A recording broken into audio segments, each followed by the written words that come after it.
Hey everybody, so we're going to be looking at a whole new topic today. Let me just change this a little bit. Okay, we're going to be looking at an entirely new topic. We are starting marriage and the family, which is the second part of Christianity. Okay, so the textbook looks a bit like this: marriage and the family. And we are starting the first lesson, which is on marriage, and we need to be able to define it and find out why people think it's really, really important. So I'm just going to share with you the PowerPoint. Go. Lovely. Okay. So we've got on the first slide, we've got title, which is marriage. Have you ever been to a wedding? What happens? If you have been, then obviously it's great. You already know some stuff about what goes on. Obviously, it's a really wonderful day where people celebrate their love and their friendship and their family, and everybody kind of comes together to celebrate that, which is wonderful. And always as well, there's lots of sort of like celebration and cheer, which is lovely. Okay, it's hopefully a wonderful event in which two people declare their love in front of everybody else. So we're going to be looking through that today and a few different bits and pieces. So our objectives are that we need to be able to explain the Christian teachings of marriage, to assess the importance and the purpose of marriage, and then evaluate what Christians, what atheists, what humanists believe about marriage as well. Okay. Well, our first thing, there's a little clip for you to have a little look at, and I want you to think, what does marriage actually mean? So marriage is this definition. So if you get a question, okay, on one of our knowledge tests, it says, what is marriage? You need to put this: it is the legal union of a man and a woman, or of a same-sex couple. Okay, obviously the law changed fairly recently and is hopefully going to change even further across the world, which means that same-sex couples can get married in the eyes of God, okay, and can be married legally, which is really, really important.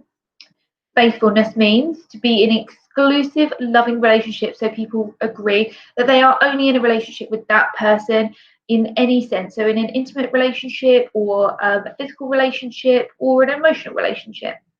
And they are promising to only have sex with their marriage partner, which obviously most people in, I would say, the UK, generally speaking, there's sort of a tradition of, if you are married, then you are faithful. Okay, and that generally comes from religion in one way or another. Now, key word here: sanctity of marriage. This is the belief that marriage is a gift from God. It's something that's given, it's sacred. It is also one of the 7 sacraments of Catholic Christianity. So the 7 sacraments, 7 sacred gifts that are given to human beings, okay? And Anglicans, they don't believe that marriage is a sacrament, but they do believe that it's a gift from God and it should be very well respected. Okay. So task, write out the quotes in your revision notes. What do you think it means? What does it teach Christians? Okay, so this is your AO1 knowledge. We need to know sources of wisdom, don't we? So I'm going to talk through each one, and then I want you to have a real think about AO2. What is the most convincing thing about it? You need to use AO1. This is using the quotes to back up your points. So if you say marriage is really important to Christians because they believe that people are joined together for their whole lives, and that is a really convincing argument because it comes from the Bible, and it also makes good sense. People generally, when they've been in love, they might feel that they want to share that with just one person, and often they want that other person to share that just with them. Obviously, there are exceptions to this rule, though. But if you're doing that, you need to give a quote. You need to give a source of wisdom, okay? That is what backs up your point. So lots of you using AO2 there, you need to be thinking about what these quotes actually mean. Some of them, AO2, when you're using it, you can say both sides. You can say, well, one interpretation is this, another interpretation is this. So you're considering all sides of the argument, and then actually which one is more reliable, okay? Then make sure you're using your knowledge.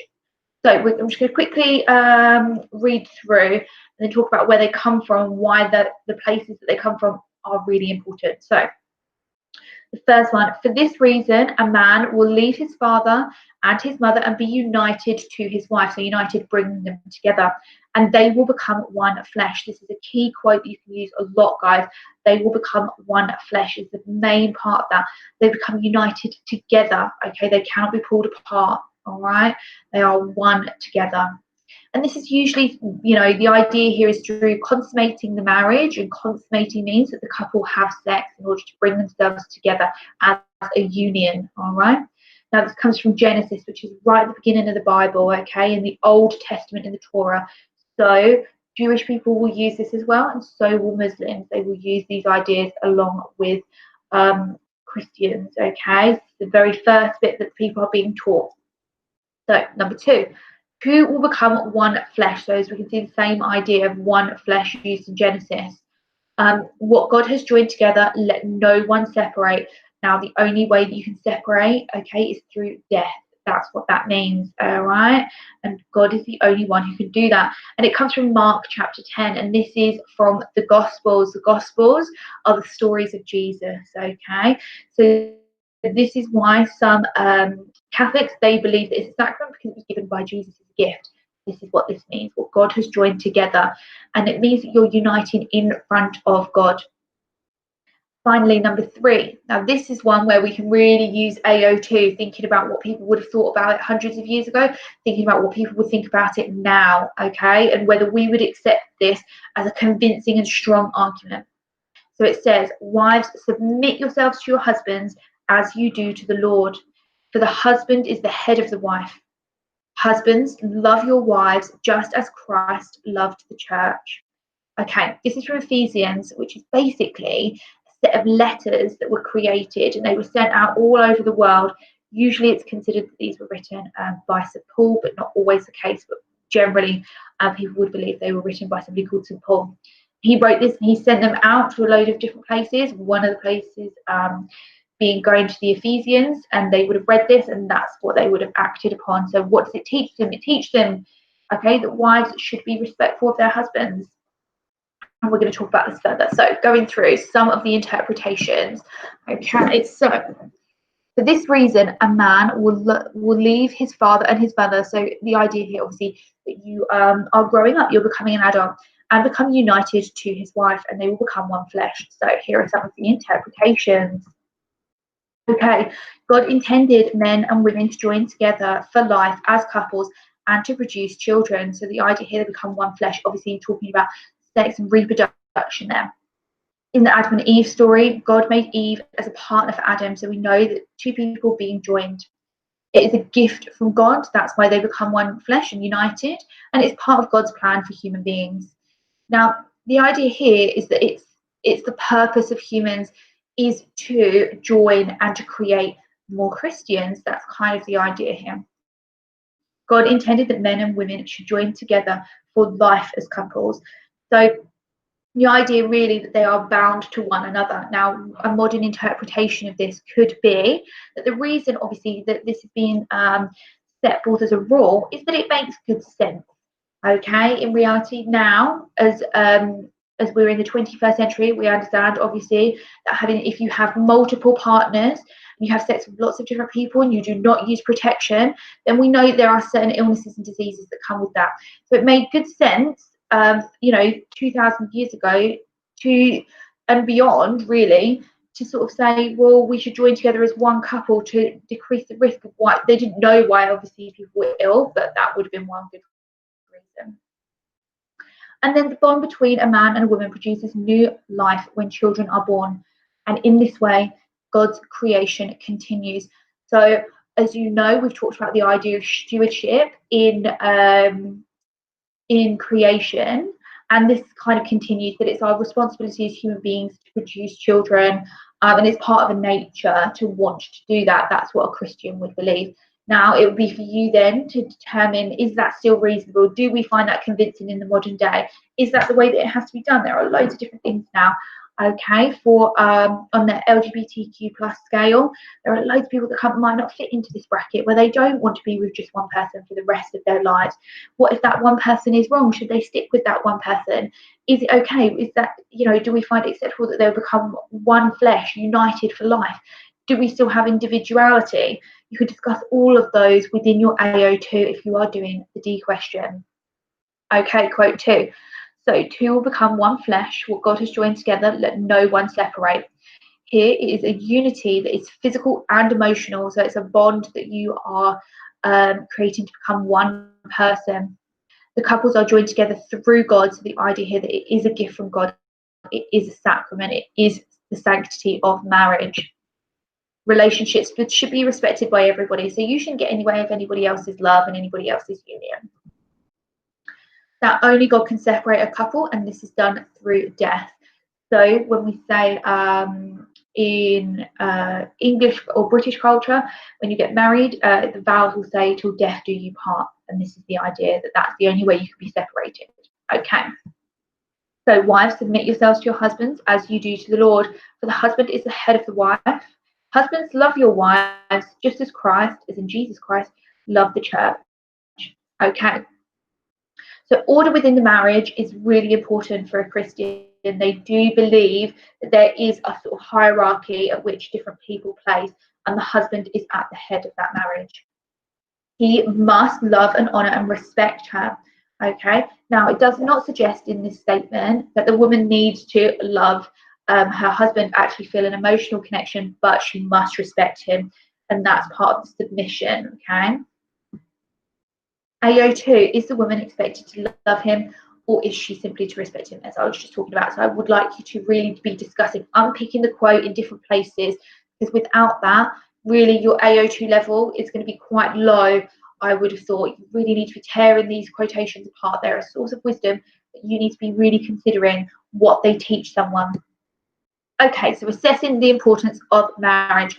Now, on this task, all you need to do is think about, do these things around the outside, the ideas around the outside, do they fit into a Christian ideal of what marriage is and why it's important? Do they fit into a secular? Now, secular means a non-religious. Now, it doesn't necessarily mean atheist, it just means non-religious.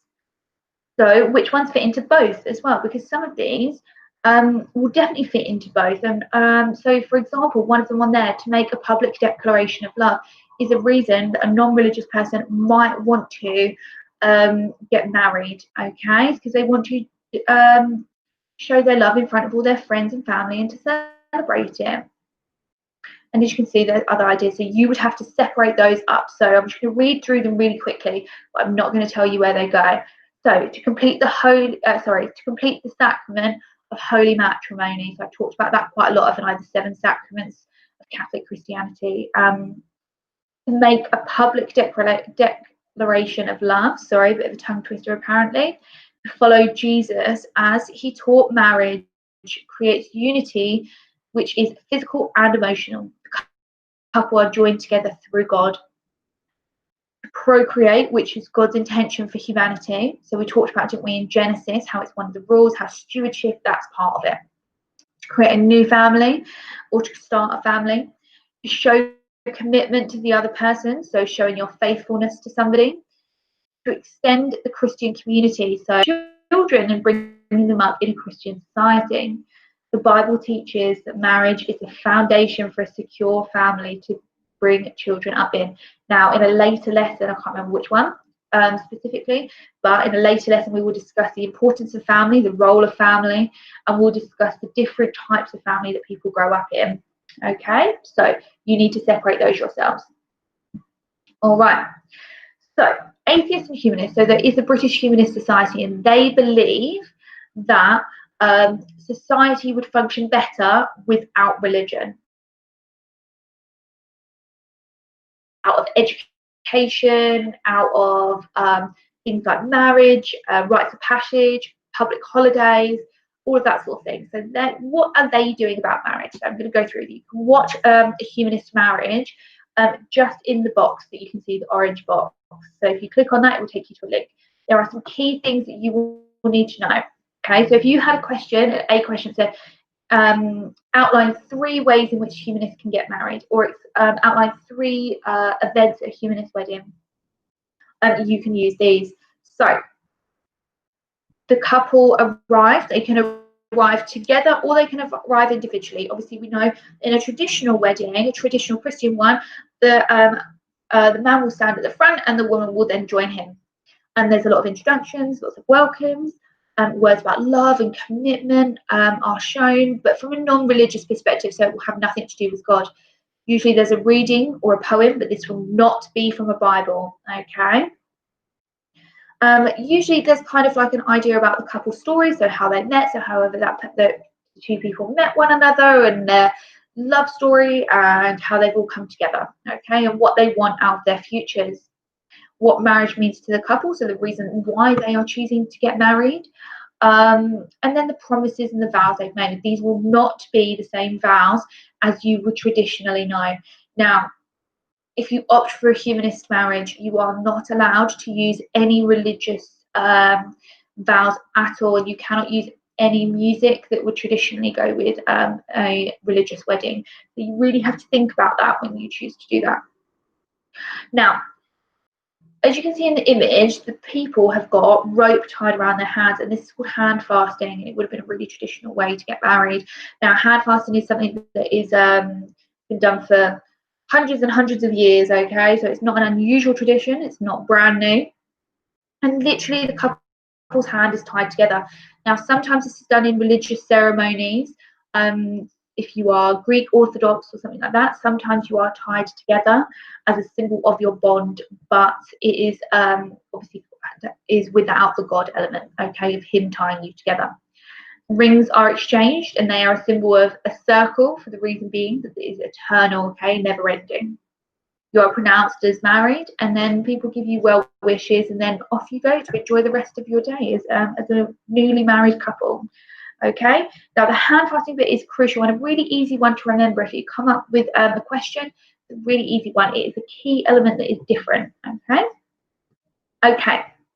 Now, this is your new keyword, cohabit or cohabitation. So you must know what this means, because you could get a question that says, give 2 reasons, explain 2 reasons that couples may choose to cohabit. So, cohabitation means living together in a sexual relationship. So you are a couple in a physical way, but without legalizing the union through marriage. So you may know people that live together, but they are not married. So that would be that they are cohabiting. Christians do not always agree with this, however, though. We can see we've got reasons for and reasons against. So, Stretch, is a cohabiting couple just as important as a married couple? So that's your AO2.